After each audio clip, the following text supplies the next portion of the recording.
Oke. Nah, sekarang kita akan bahas tentang perkalian. Sebenarnya aturan perkalian ini sangat gampang karena perkalian dan pembagian sama seperti perkalian dan pembagian bilangan bulat biasa. Ya, jadi kita singkat saja untuk perkalian dan pembagian karena ini sangat gampang sekali, ya. Oke, kita lihat aturan perkalian. Ya, contoh 3 kali 4 semua sudah tahu 3 kali 4 nilainya berapa, ya. Kita memiliki 3 faktor kali dan 4 bilangan yang dikalikan. Ya. Nah, jika faktor kalinya negatif, ya hasilnya nanti negatif. Nah, contohnya 3 kali 4 berarti kita memiliki 4 kartu positif. 4 kartu positif yang dibuat sebanyak 3 kali. Nah, 3 kali 4 berarti totalnya memiliki 12 kartu positif. Ya, ini gampang sekali. Ini sangat pelajaran kelas 2, kelas 3 lah ya. Nah, kita masuk ke pelajaran yang agak meningkat nih. Sekarang kita pakai bilangan minus, ya.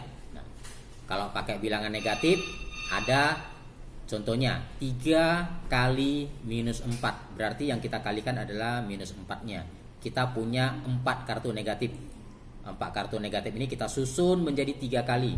Karena 3 kali minus 4. Maka hasilnya ada berapa kartu negatif?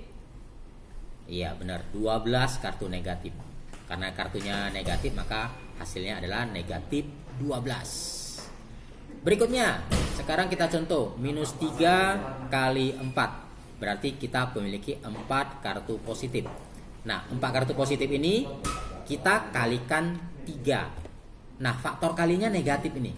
Ya, kalau faktor kalinya negatif berarti ya, semua bilangan positifnya berubah menjadi negatif semuanya.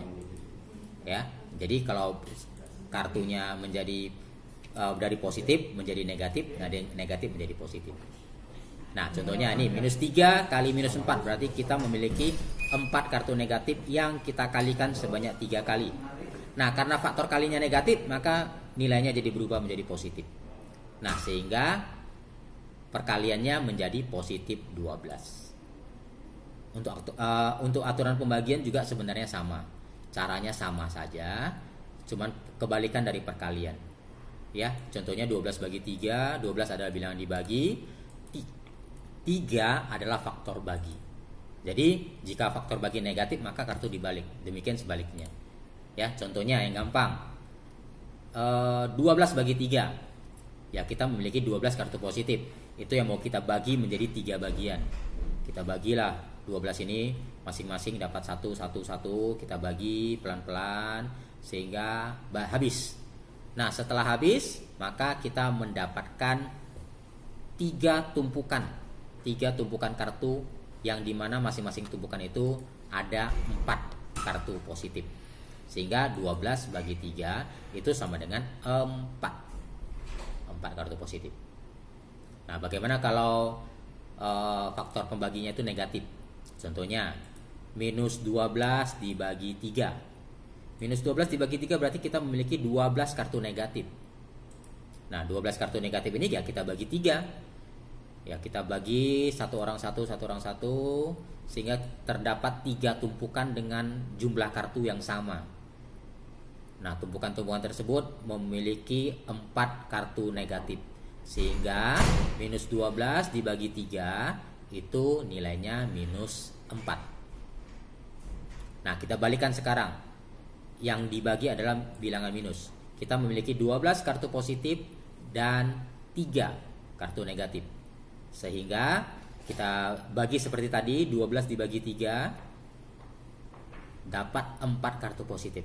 Nah, karena faktor pembaginya negatif, maka positifnya menjadi negatif sehingga hasilnya menjadi negatif 4.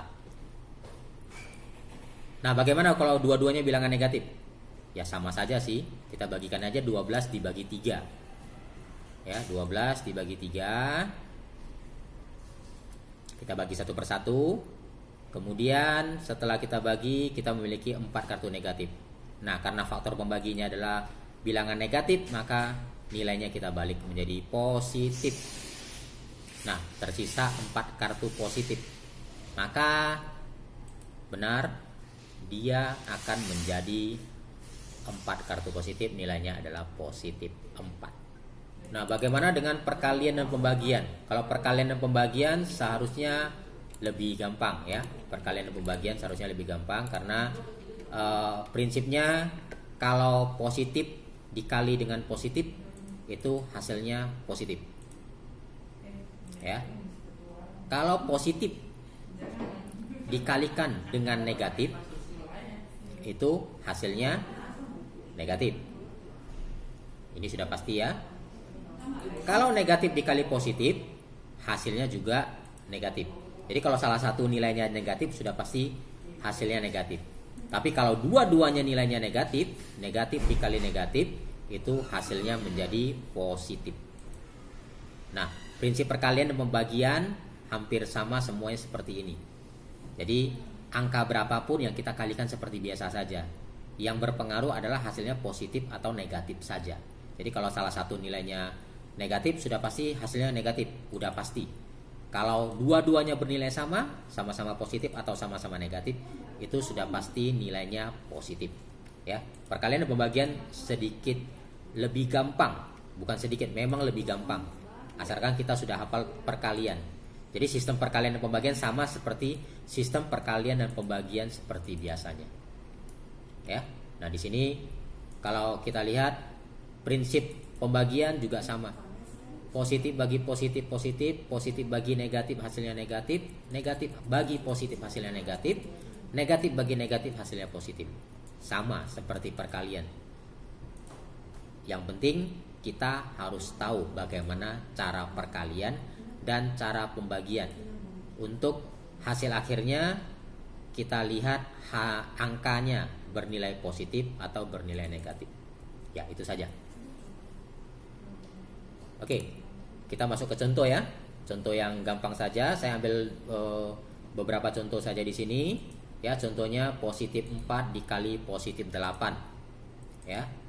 Nah, apabila sama-sama positif ya kita sudah tahu ya hasilnya positif atau negatif. Coba dikerjakan dulu, kerjakan dulu karena ini sangat gampang sekali dengan metode seperti yang tadi dijelaskan di depan. Seharusnya sudah tahu ini perkalian-perkalian yang sangat sederhana. Coba dikerjakan, saya tunggu untuk dapat jawabannya sekarang. Few moments later. Oke, sudah, dan inilah hasilnya. Bagaimana pengerjaan yang kalian kerjakan? Sama seperti jawaban yang saya bagikan di sini? Bila sama, berarti Anda sudah sangat mengerti tentang prinsip perkalian. Nah, saya punya 5 contoh pembagian lagi. Coba dikerjakan. Saya ambil contoh yang gampang-gampang saja, pembagian seperti biasa saja. Ya. Saya punya 5 soal juga. Coba kalian perhatikan 5 soal berikut ini. Ya, semua pembagian biasa, pembagian yang sangat sederhana. Pembagian 10 saja. Ya, yang paling penting adalah tandanya, ya. Tandanya jangan sampai salah. Karena salah tanda sudah pasti salah jawaban. Oke, prinsipnya sama tadi. Positif hasilnya positif, negatif hasilnya positif. Salah satu nilai negatif sudah pasti hasilnya negatif. Oke, kerjakan coba dan kita lihat hasilnya berapa.